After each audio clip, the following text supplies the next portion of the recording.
अस्सलाम वालेकुम my friends, सब खैर क्या हाल है। चले जी, अब हम ईद आने से पहले हमें ईद की तैयारी करनी है। सबसे पहले हमें शीशे के गिलास जो है अरेंज रखने पड़ते हैं।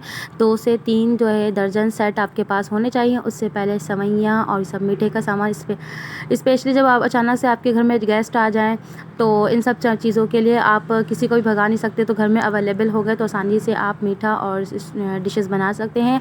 और इसके अलावा अदरक लहसुन का पेस्ट भी बहुत ज़रूरी है भाई, नहीं तो फिर लेके बैठ के बनाना पड़ जाता है। फिर उसके बाद जो है अपनी भी सेल्फ़ पैम्परिंग होना बहुत ज़रूरी है। उसके बाद मैंने जो है फेशियल की तैयारी करना स्टार्ट कर दी है। फिर उसके बाद जो है लाइट का कोई भरोसा नहीं है, तो सबसे पहले जो है आपने हस्बैंड के और बच्चों के कपड़े प्रेस करके रखने हैं। उसके बाद नाड़ा भी डाल के रखना है, नहीं तो एंड टाइम पे सुबह पे हस्बैंड ने तंग करना है कि बेगम जी नाड़ा डाल दो, नाड़ा डाल दो। उसके बाद जो है प्रेस भी करना है। लाइट का कुछ पता नहीं है, एंड टाइम पे लाइट चली जाती है, स्पेशली चांद रात में भी लाइट चली जाती है। फिर उसके बाद हमें कपड़े को हैंग करना है। हैंग करने के बाद जो है मियाँ जी ने सुबह सुबह आवाज़ देना है, जो है बेगम जी बनियान कहाँ है।